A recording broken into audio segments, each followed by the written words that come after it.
I just finished up coffee with my friend and I'm headed back to my house. I'm trying to decide if I stop at the gym on the way to get the dog. Maybe I should do that. I think I'm going to go to the gym first and I do like to try to get to the gym 2 or 3 times a week to do arms and leg days. Although do I have ears? I think I'm gonna go home because I don't have my earphones, and I am definitely one of those people that has to have our earphones at the gym.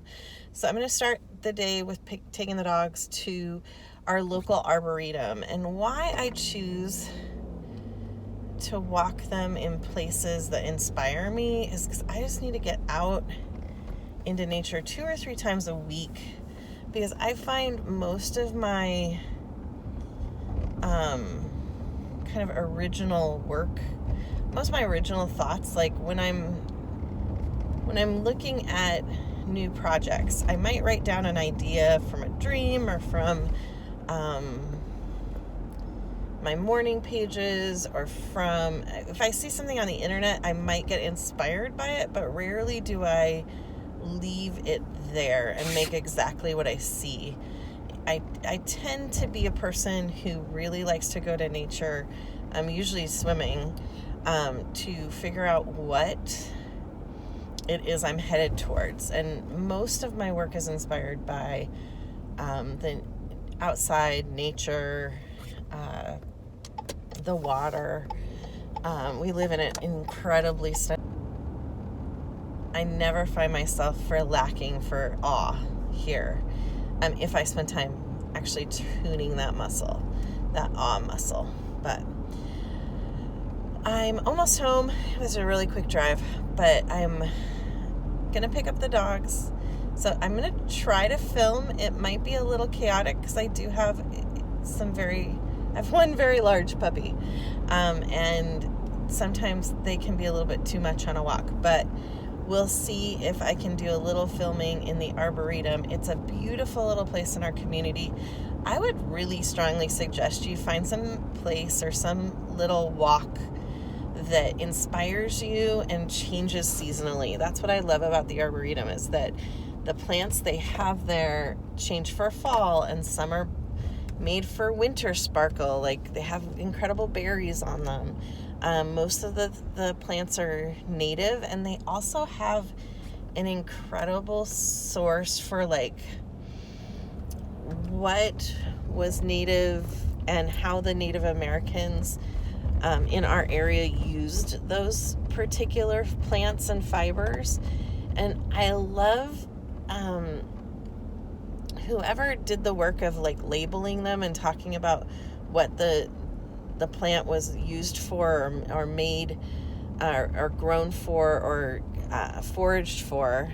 I love that they spent the time figuring that out and then sharing it with us, because there's not many places that I think you can find that information easily without doing a ton of research. And here they're like, the plant's there and they have a little label and say, cedar was for, they used it for canoe making, but they also pulled the bark of the cedar and used it for cloth making and basket weaving. And I love getting to know those things. So we are going to take a little adventurous walk this morning and see what we see. Okay, I'm walking the dogs. It's our local lake. I usually swim on it, but today we're walking. I just saw something cool, being dragged to something cool, but look at these cormorants all lined up. There goes one. Yeah, super pretty. What do you think, Tuck? You guys are all on alert today. Yep. This is the problem. So I found another little place that was inspiring. I don't know if you can tell. The green of this, if I had to guess, this is a vine maple against the Douglas fir. I'm loving the combination of those two. That more light licheny green brown And then this more like limey, really fresh green. It's just beautiful.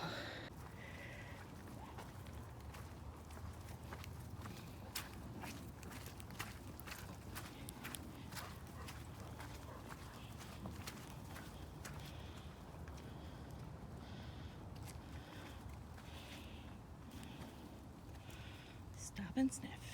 That's what we do. Found something else cool to look at. Aren't those beautiful? It's actually in a planter.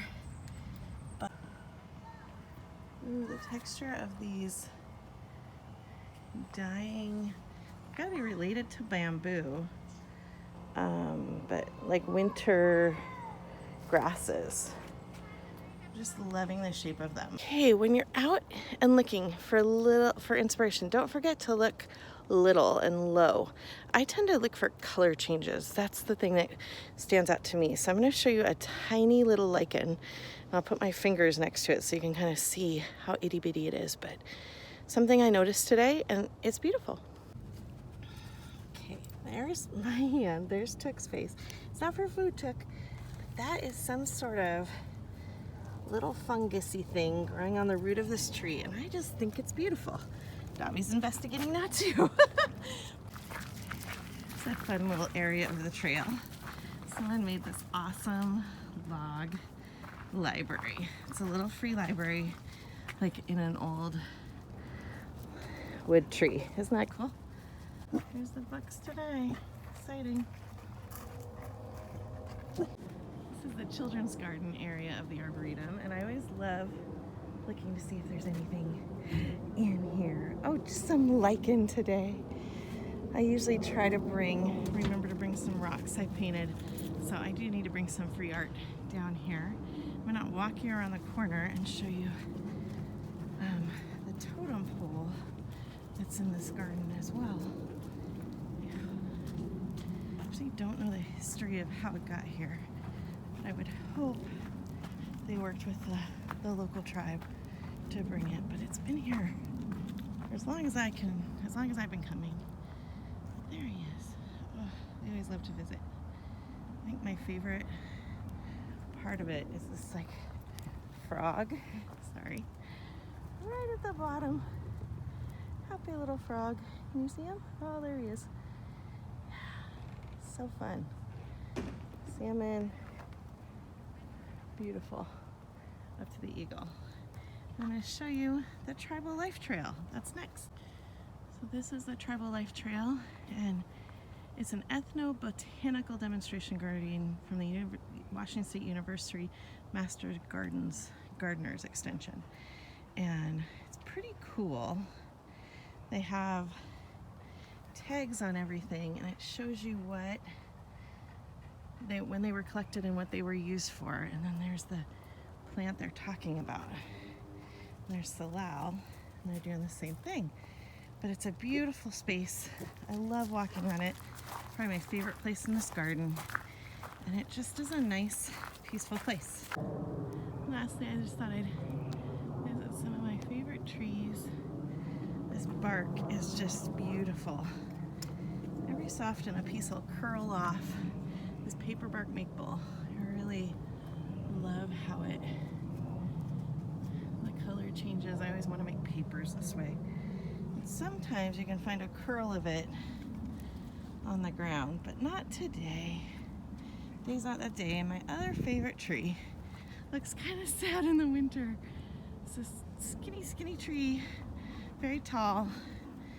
It's a ginkgo biloba tree, and I usually come in the fall. Actually, I already have gathered some of the leaves, but this tree is just so covered in lichen. I love the beauty of its branches and thickness. And then here, let me pick up a leaf to show you. I can find one that's whole. Here we go. So this is what the ginkgo leaves look like, and they are so fun because they have a really nice ridge on them. So I actually like to take and ink them up and just print with them as is. So I usually try to do that. The other thing I do on this walk, if I can, today was harder because of the beasts. I have both puppies. So anytime I see a piece of garbage, even though that's somebody's reward card, I pick it up and throw it away. So I hope you enjoyed our walk at the Arboretum. I am now sweating. I've been wrestling for a couple miles, and it's just, I do find it super beautiful here and so peaceful. You hear the frog in the background. Can't believe it's December and we can hear a frog. That's pretty amazing to me. But I hope you enjoyed an inspirational walk. Please take one in your neighborhood or even in your yard and find the textures of winter. I'm always thinking texture and color when I'm out here. Take care.